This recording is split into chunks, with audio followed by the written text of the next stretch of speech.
Hey, Emmanuel, it's Pastor Jason here. And Lady Poche. And we want to talk about Daniel Fast 2024. Now, my love, I know that you will be honest with me. Are you excited about the Daniel Fast this year? Yes, I am. As you can see, my wife is not telling the truth in all the ways, but I think that's part of fasting. And some of you may be thinking, hey, when we fast, what are we looking to do? This is an intentional time of challenging ourselves. Definitely a challenge. Doing things we may not want to do for the glory of God. And in doing so, we see amazing benefits. Now, you remember the first time that you fasted? Yes, I do remember the first time Really? I fasted. When was it? It was back when I was at youth church. Now, I know you may think, oh man, I'm 15. No. 75 years ago. Our youth church was kind of different. We had grown folk going to youth church, but no. Not that grown. That was the first time that I was introduced to fasting. Not only just fasting, but the Daniel fast at that. So your first fast was a Daniel My fast? first fast was a Daniel fast. Wow. And he did not do things progressively. Who's this he you talking about? I'm sorry. The youth pastor, not him. Not progressively, sorry, gradually. It was not a gradual thing. It was, hey, we're gonna jump here first. We're cutting out sweets and meat, and you're just gonna have fruits and vegetables. And I was like, wait a minute. Somebody pick me.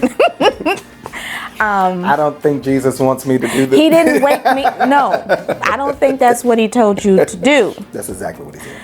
But I will say, although it was difficult, it was challenging, I felt like I had to do it simply because God put it on his heart to tell us that this is what we needed to do for whatever the reason was at that point.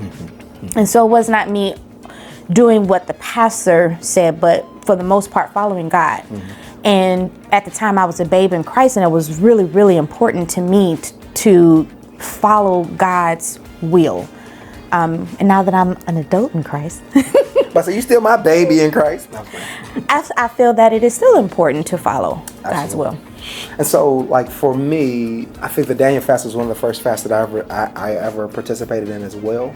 It is, and mine was progressive. Like, so we didn't just jump straight to fruits and vegetables and cut everything out.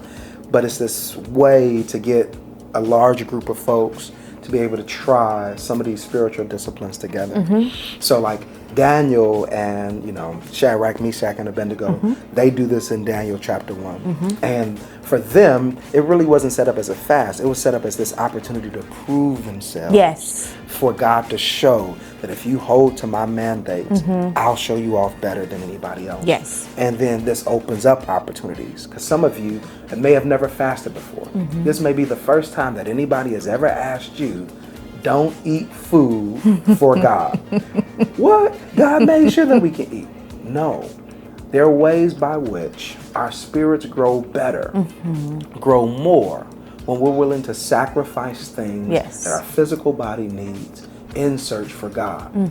So fasting is not just about what you give up, but it's really about what you add in and what you focus on with the giving. This is not just meant to be a diet, although we've heard of so many folks tell us about health benefits when they do this or whatever. That's not the goal. That's a wonderful byproduct. The goal is our closeness with God. So when you go to work and everybody all of a sudden now wants to bring sweets, because that's the first thing that we're going to give away. When it's happening. Everybody wants to come and tell you about the brand new coffee, and just know Starbucks is going to drop something that you're going to want to eat or just going to want to drink. Absolutely. Or for those of you that still do spirits, we're praying for you. Not playing. We lose that first. Right. Whatever those things are, this is going to be that time to say, I'm giving that up, and I replace it with more time of prayer and more time of biblical reading.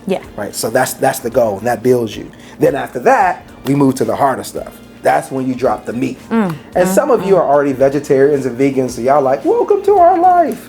whatever. For us carnivores out here who the Lord made the way that he made us. The struggle is real.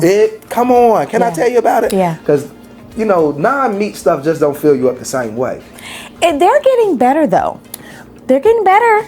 They are, but some of the stuff they make, we don't know what that stuff is. This is true. Anyway, but that being said, that helps you move to the next progress. And we keep getting there to the point by which we are even more reliant upon God. And I believe this will benefit our growth. Absolutely. Spiritually, individually, as a church. Absolutely. And I think this is important, do it as a church, because then you have other people that are there with you. So when you struggling, you call your friend, hey, what you eat today? And they tell you the stuff that they get, you get new ideas, recipes. Yes. However, for those of you that may not be able to do it, please don't gloat at your church members who are trying to grow and in fact, I pray right now that anybody to whom God said, get on this fast and you don't do it, I pray that you lose your taste. You ain't got to get coronavirus, but you just lose your taste. I pray salt don't taste salty. I don't want sugar to be sugary. I want your whole life to feel undone until we finish. But all that said, all the joking aside, is the goal is to encourage. So even if, let's say you have a health element or there are challenges for you where the fast may not be perfect for you, fast in some way. Yes. Give up something. Media fast. Participate. Yeah. And be encouraging to somebody else. One of the things I love in the Christian community is when we live into that. When we live into making sure that if somebody is truly seeking after God, instead of downing them or making fun of or literally becoming the temptation that the enemy uses for our brothers and sisters in Christ, we actually become the encourager, the angels of help, right? So encourage, whatever your way is, come along. Because I'm telling you, I think we're going to see some amazing stuff. I think growth is getting ready to happen. And whereas I may not be looking forward to the challenge of it, I am looking forward to the spiritual growth of it. I'm looking forward to the spiritual growth. And it may not happen immediately.